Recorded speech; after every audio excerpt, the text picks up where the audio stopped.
En este módulo lo he diferenciado en 4 partes. La primera parte, identificar qué es el ego, cómo funciona y cómo lo vamos a reconocer.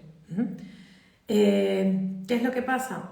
Que considero, bueno, no solo yo, sino mucha gente que estudia el conocimiento de uno mismo o pretende integrar el conocimiento más profundo de uno mismo, nos topamos con la idea de que hay mucha confusión en cuanto a lo que se cree, entiende de qué es el ego, ¿sí?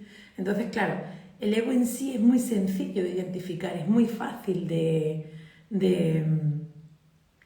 comprender o entender, pero lo complejo está en cómo quito todas aquellas creencias previas de cómo se usa la palabra ego, ¿ok?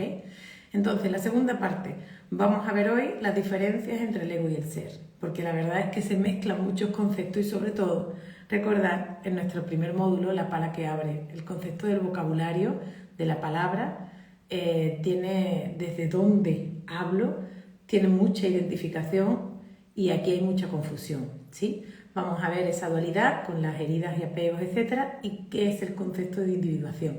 Ya estoy preparando terreno para anatomía del ser, ¿vale?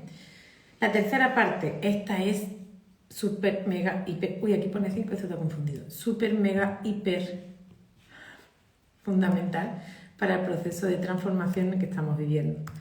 ¿Cuál es, Silvia? Pues, ¿cómo funciona la ley del espejo? ¿Sí? Esa ley del espejo que nos hace reflejo de lo que nosotros entendemos como un proceso de autoconocimiento profundo, a través de, conocemos las leyes del inconsciente, las 4 leyes del inconsciente, ¿sí? Entonces, la ley del espejo, digamos que el espejo hace como de vórtice de un primer inicio de un camino espiritual, de un entendimiento espiritual, de un conocimiento profundo de uno mismo. Entonces, hay diferentes filosofías que entienden que 4, que 5, que son una manera. Desde lo que he integrado hay 4 formas diferentes de ver una manifestación de la ley del espejo. Es como hay una que es la de oposición, lo que te choca te checa, como se dice en México. Aquí te dicen que en ajos picajos come, ¿no? Pues si alguien te está molestando algo de alguien, es algo tuyo, viceversa, se queda todo como muy a la mitad, se queda todo como muy a mitad de camino de lo que se entiende como un proceso profundo de autoconocimiento. Entonces hay una forma importante, que es la última forma, que ahora lo vamos a ver, en la que todo espejo refleja todo, no solamente nos vamos a quedar con el concepto de sombra. Y la sombra, característica de sus proyecciones, pues cuanto más presentes la tengamos, no es para tirarnos por los suelos y decir, wow, es que yo esto lo tengo reprimido, es que no, todo lo contrario, es para hacerte grande y fuerte ante esas partes reprimidas o intensas o densas de uno mismo, ¿vale? Y luego vamos a ver esas 4 personalidades a través de la numerología pitagoriana, que es la que usa mi querida Laura Rodríguez. ¿Por qué? ¿Por qué he utilizado esto en esta formación? Si nosotros nos dedicamos a autoconocernos, podemos entrar en un proceso de análisis o de autoanálisis o de psicoanálisis muy extenso en el tiempo. Me parecía torpe el no poder utilizar una técnica tan precisa. Desde mi punto de vista, hace como 5 o 6 años ya que la conozco y de verdad es que no falla, ¿ok? Como el concepto de la numerología. Ha habido personas que me han dicho, ¿por qué no usas el eneagrama? Y no tengo nada en contra del eneagrama, porque es una herramienta maravillosa de autoconocimiento, pero el eneagrama te lleva a darle mucha interpretación. Si yo soy así, de este eneagrama sí, hay gran parte que me identifico, pero ya no estoy de esta forma, entonces voy a utilizar otro.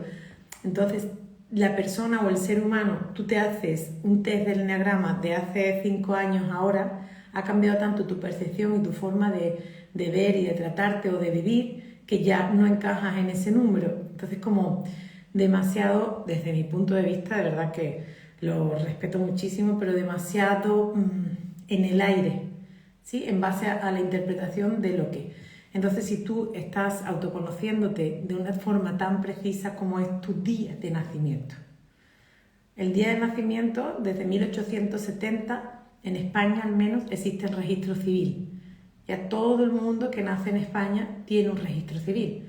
En genealogía puedo entender que nos cuesta un poquito trabajo poder encontrar las fechas de nacimiento y todo eso, nuestros abuelos, nuestros bisabuelos, pero de nosotros, hoy en día, en nuestras generaciones, todo el mundo tiene su día de nacimiento. Que luego te han inscrito otro día y todo esto, vale, pero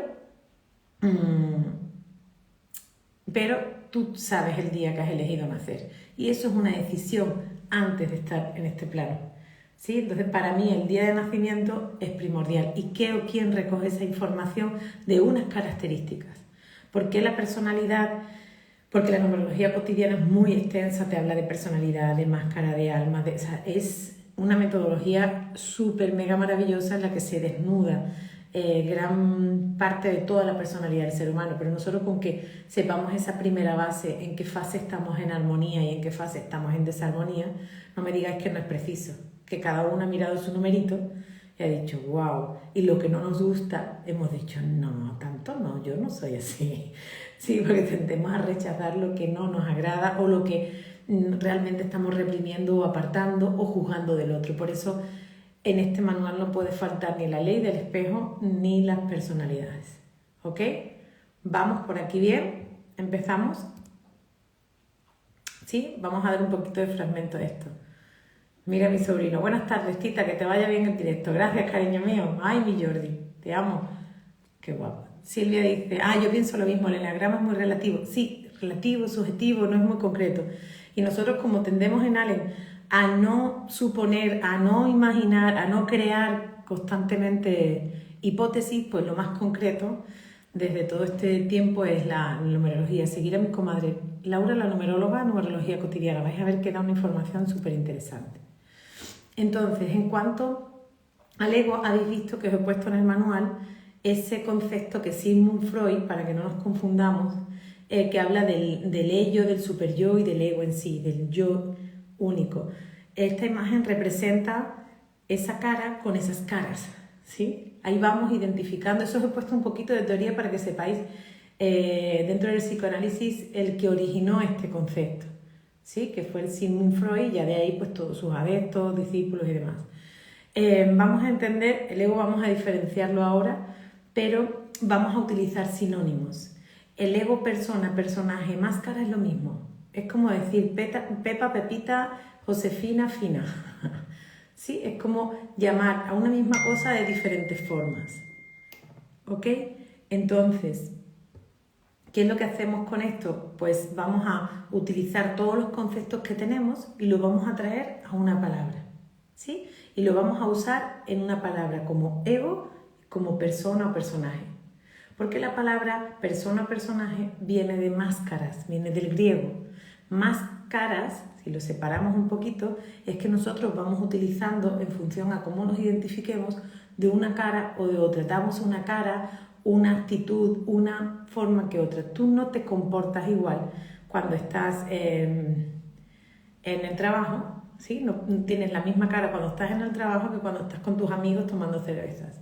No te comportas igual cuando estás educando a tu hijo que cuando estás recibiendo una clase en una escuela, ¿sí? Vamos utilizando esos personajes a lo largo de... Que cada uno luego tiene sus valores, creencias, principios y actitudes, sí. Pero las caras es cómo nos vamos adaptando al entorno. ¿Os dais cuenta que es muy parecido a una célula? Que tiene mucho que ver el ego con la anatomía biológica. Depende de dónde nos vamos identificando o adaptando. ¿Ok? Entonces, para que sepáis que todo esto lo especificamos ahí en el manual. El ello, el superyo y el ego. No quiero que rimbombemos en esta teoría, pero sí que nos quede muy claro este concepto. Nosotros en Allen no solamente nos centramos en la parte de la psique, lo que es la mente, ni no solo nos centramos en el autoconocimiento desde la psique, sino que integramos de forma holística el cuerpo, mente y espíritu. ¿Lo tenemos claro? Esa mirada de cuando nos sucede algo y dices, esto es súper biológico. ¿Sí? ¡Wow! Esto es que es literalmente mental. O esto me está pasando de una forma de un sentir tan profundo que es tan existencial. Entonces me voy dando cuenta... No es la palabra, pero me voy dando cuenta de qué cuerpo viene, ¿no? De qué estado de mí viene, entendiendo esa trinidad de lo que cada uno es. Y lo que cada uno es lo mismo que el otro. Pero bueno, yo estoy ya rezando a todos los ángeles del cielo, a todos los guías que se puedan manifestar a mi lado, porque no sé qué vocabulario voy a utilizar en anatomía del ser. Os garantizo que el año pasado sudé, pero sudé feliz, lo disfrutamos mucho, entendimos mucho, pero es más sentido que pensado. En ego no, en el ego es como vamos a tener muy claros los conceptos. Entonces la palabra ego, si ya sabes que los aliens miramos lo que hay detrás de, ¿sí? Si la descubrimos, vamos a entender que podemos utilizarla como 3 siglas. E de error, es una confusión de identidad. La G como genético, como la identificación solo con la información del clan familiar. Esto lo voy a repetir hasta que todo el mundo haga así con la cabecita, ¿ok? Y original, origen, entendido desde el oro, desde la chispa divina, desde el gen, desde lo profundo de uno. Entonces, solamente esta palabra, las 3 siglas, nos están hablando de que el ego es una identidad. ¿Estamos de acuerdo? Ahora voy a poner un montón de ejemplos. Y cada uno en vosotros vamos a hacer un ejercicio. Entonces, el ego es una identidad. Y esa identidad tiene un origen. Que ese origen viene de todo el campo morfogenético del clan familiar, de la familia del padre y la familia de la madre, ¿ok? Pero toda esa estructura de esa identidad viene originada a través del qué, del Dios que somos. ¿Y esto cómo lo hago? ¿Y esto cómo lo entiendo? Venga, error genético original. El ego es la identidad que el humano se identifica de forma errónea. ¿Por qué? Porque cree que es solamente eso, dejando a un lado el resto de lo que es. ¿Recordáis lo que acabamos de integrar? Como siempre hacemos, yo soy un espíritu, experimentando el sueño, viviendo en un cuerpo sagrado, experimentando el sueño de una mente. Entonces, ese espíritu que se experimenta en lo material, en un cuerpo, a través de una ilusión mental, necesita un personaje. ¿Sí? Porque en este plano viene a experimentar una individualidad para llegar a recuperar, a reconectar el todo que es. ¿Sí? Entonces, así en lo cotidiano, para aprender a identificarlos y a disociarnos un poquito, por lo menos en la reflexión, por lo menos en el momento más de oración de cada uno y de espacio, el reconocer que yo soy un espíritu, que este cuerpo también es un espíritu, pero en un estado material, y que la mente es algo externo a mí, como hemos visto en anatomía mental, es algo externo a mí, pero que dependo de ella para poder intelectualizar y para poder racionalizar y vivir. Todo lo que lo une, todo el personaje que vive, ese personaje que se llama ego, aquí tiene un nombre que se llama Silvia Montes Sarria. Tiene una identidad que la genética, ¿sí? Su genética, Montes Sarria, la identifica. ¿Y esa genética desde dónde viene? Desde el proyecto sentido, desde que en el momento en el que soy un ser material, un ser físico, mejor dicho, nada más que saliendo del vientre de mi madre, ya me dijeron en el mundo, tú aquí vas a experimentar este personaje. Y ya lo traigo en las células, ya lo traigo en el disco duro morfogenético. Entonces, todo ese proceso de ser, de otro estado de conciencia a este, se olvida. No se borra, se olvida. Y nosotros a través de este personaje o ego experimentamos el recordatorio de lo original, entendiendo la chispa divina del ser humano que soy. Entonces, ¿qué pasa? En la sociedad que vivimos, actualmente podemos decir que el concepto espiritual está como muy apagado, muy dormido o muy rechazado. ¿Sí? Cuando os pregunto, ¿cómo es tu relación con Dios? Como, Dios. ¿Sí? Como que lo llevamos a las religiones, lo llevamos a... Y si quitamos todas esas capas, Dios no es más que todo lo que está vivo. Parece poco, pero todo lo que está vivo, desde una piedra que parece inerte hasta la experiencia de un ser humano. todo lo vivo, ¿sí? Y todo lo vivo es lo mismo que decir amor. Amor. Le quitamos la A, muerte. Sin muerte. Todo lo que está vivo es amor. Todo lo que es amor es Dios. ¿Tú estás vivo? Sí, tú eres Dios. Pero el problema es que si Silvia se identifica con esa idea, Silvia como ego se cree Dios y ya empieza a vivir pues la tiranía, el narcisismo, ya empieza a vivir desde un concepto egocéntrico. El ego es una cosa, el egocentrismo es otra. El egocentrismo es creer que eres tu personalidad activando cualidades y particularidades que te hacen diferenciarte de los demás. ¿Sí? Vamos teniendo... Estoy empezando fuerte, lo siento, estáis más fresquitos ahora que a las 9 de la noche. ¿Ok? Y aparte el manual ya lo habéis leído, lo habéis reflexionado, habéis tenido tiempo para consultarlo en Telegram. Ok. Entonces, vamos a avanzar con esto. Voy a retroceder las veces que haga falta. Por ejemplo, cuando hay gente que dice, no, esto te lo digo desde mi ser. Te está diciendo que te lo está diciendo desde su sentir profundo. Pero el ser que es como decir, yo te lo digo desde el aire. Desde lo más vivo pero intangible. Es que son palabras que se usan para identificar ciertas partes, pero todo lo que estamos viviendo aquí lo estamos viviendo a través del ego, a través del personaje, a través de Sandra, a través de Laura, a través de...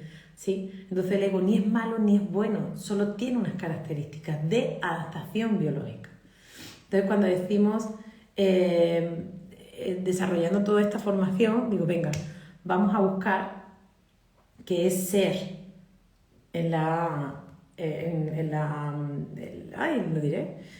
su significado más literal. Y la Real Academia de la Lengua dice que ser es la esencia o la naturaleza, es una cosa, que bien lo explicamos, ¿verdad? Es una cosa especialmente, cosa creada especialmente que son las dotadas de vida. O sea, podéis buscar directamente con esto. Es una cosa creada especialmente las dotadas de vida. Nos da una claridad espectacular, que es el ser, ¿verdad? No me termina de decir nada. Desde la psicología dice que el ser es la ciencia de la conciencia. No está desencaminado. El ser, por ende, para Wundt, es un ser consciente que llega a conocerse o a percibir por el medio de la introspección y la abolición. ¿Vale? Entonces la psicología está hablando que llegar al ser, vamos a interpretarlo así, que llegar al ser, ¿okay?, es una manera de conocerse a uno mismo, es atravesando lo que ve uno del propio ego. El autoconocimiento del ego es conocer el autoconcepto que tenemos de nosotros. Es lo mismo, ¿vale? Si buscamos el ser desde la filosofía, nos dice que el ser es aquello donde los diferentes objetos coinciden a su vez y se distinguen. Este enfoque del ser es la base de una metafísica dialéctica del ser. El concepto opuesto al ser es aquí la nada, ya que nada puede estar fuera del ser. La filosofía es que es para fumar, pero todo el día, ¿eh? Para estar todo el día como Bob Marley. ¿Ok? Pero aún así habla de una gran esencia, porque dice, el concepto opuesto del ser, en este caso, es la nada. ¿Sí? Porque el ser, nada existe fuera del ser. Nosotros entendemos el ser no como un espiritualado, sino el ser es como el sentir, la esencia de todo lo vivo, de todo lo vivo. Entonces, para un Alem, ya que por eso he traído como estas definiciones para que vayamos cada uno bajando conceptos de la idea que tenemos y aunando conceptos sobre lo que la formación nos está llevando a descubrir todo eso. Para un Alem el ser corresponde a una sencilla definición. Yo, como siempre, bájamelo al día a día, por favor, si no, no me entero, ¿ok? Tiene que ver con la esencia del sentir profundo, que permite la existencia de todo humano, ¿ok? Expresado e impulsado por su espíritu, guiado por el alma. ¿Recordáis el cuadrante que me atreví a desarrollar de prana, o sea, Dios, prana, alma? ¿Sí? No hay una jerarquía en eso, pero la mente es tan literalmente cuadriculada que si no le pone una jerarquía no comprende, si no le pone un nivel no comprende, ¿sí? Entonces, para el ser, humano, el ser es ese soplo de vida que, guiado por el alma, que activa esta función humana.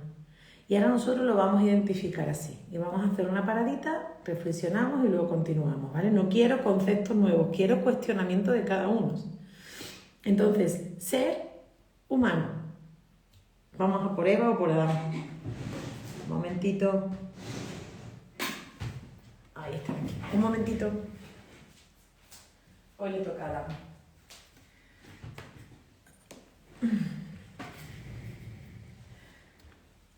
A esta criatura le solemos llamar persona, ¿verdad? Persona humana. Qué rimbombancia. Hola, Mindy. Persona humana.